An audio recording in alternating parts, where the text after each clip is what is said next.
안녕하세요. 김종성입니다. 일제강점기 때요. 민중에 의한 3대 저항운동이 있었죠. 1919년 3.1운동, 1926년 6.10 만세운동, 그리고 1929년 11월 3일 광주 학생운동이었죠. 금년 11월 3일은요. 광주 학생운동 88주년이 됩니다. 민족차별 그리고 식민교육에 맞서 싸운 이 운동은요. 1929년 11월부터요. 1930년 3월까지요. 5개월 동안 전개가 됐습니다. 전국에서 벌어지죠. 시위, 선전물 배포, 동맹휴학 이런 식으로 전개가 됐습니다. 참가한 학교가 약 200개, 학생은 약 6만 명이었습니다.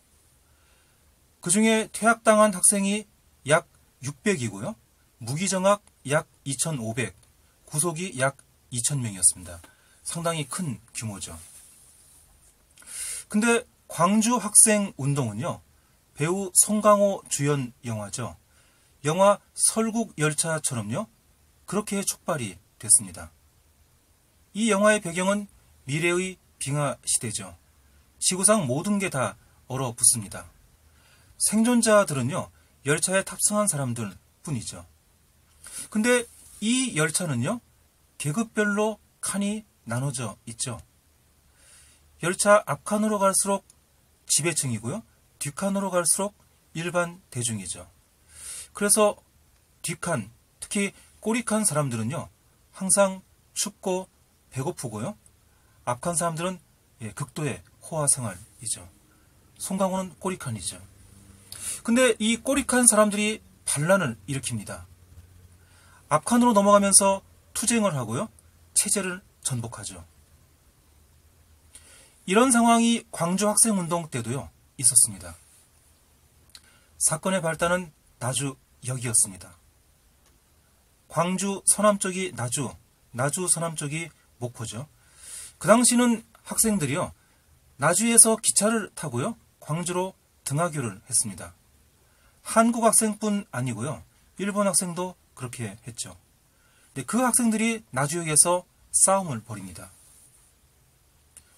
광주 학생운동 4일 전이었습니다. 1929년 10월 30일 오후 5시 30분경이었습니다. 광주에서 돌아온 학생들이요. 나주역 개찰구를 빠져나옵니다. 우르르 빠져나오죠. 이때 후쿠다 슈조를 비롯한 일본 중학생들이요. 한국인 여자 중학생 3명을 성추행합니다. 신체 접촉을 하죠. 피해자 중 한 명이 박기옥인데요. 박기옥의 사촌동생 중학생 박준채가 상황을 목격합니다. 훗날 독립운동으로 훈장을 받는 분이죠. 중학생 박준채가 후쿠다한테 사과를 요구합니다. 하지만 사과를 안 하죠. 싸움이 벌어집니다. 두 민족 학생들이 가담을 하면서요. 나주역이 집단 싸움터가 됩니다. 근데 일본 경찰이 개입하고요. 편파적으로 해산을 시킵니다. 그날은 그렇게 끝났죠. 다음 날 10월 31일 기차 안이었습니다. 긴장감이 꽉 차 있었죠. 근데 이 열차는요. 설국열차처럼요. 민족별로 구분이 된 기차였습니다. 맨 앞칸은 한일 두 민족 여학생들, 두 번째 칸은 일본 남학생들, 세 번째 칸은 한국 남학생들, 네 번째 칸은 두 민족 성인 칸이었습니다. 그러니까 두 번째, 세 번째 남학생 칸이요. 일본인 칸, 한국인 칸 구분이 된 거죠. 이 두 칸은 서로 출입 금지였습니다. 전날에 울분이 남아있던 중학생 박준채는요. 세 번째 칸에서 두 번째 칸으로 넘어갑니다. 한국 학생들도요. 함께 넘어가죠. 반란이었습니다. 일본이 그어놓은 금지선을요. 넘어간 거죠. 중학생 박준채는요. 후쿠다한테 사과를 요구합니다. 후쿠다는 사과 대신 뺨을 때립니다. 그러자 또 한 번 집단 싸움이 벌어지죠. 기차 안에서 싸움이 벌어진 겁니다. 그러자 열차 일본인 직원들이요, 싸움에 개입하고요, 한국 학생들을 네 번째 칸으로 데려갑니다. 거기서 일본인 직원, 일본인 승객들이요, 한국 학생들을 욕하고 혼을 내죠. 네, 이 사건이 도화선이 됩니다. 양쪽 충돌이 더 심해지고요.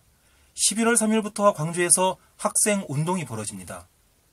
학생들은 민족차별 철폐, 식민지 교육 폐지 요구하죠. 이렇게 일제강점기판 설국 열차가 도화선이 돼서요, 일제강점기 3대 저항운동, 광주 학생운동이 터지고요, 이게 전국으로 퍼지게 됐죠. 한국인을 억압하는 민족차별 그리고 식민교육에 대한 분노가요, 1929년 가을의 열차를 그렇게 뜨겁게 만들었습니다. 예, 고맙습니다.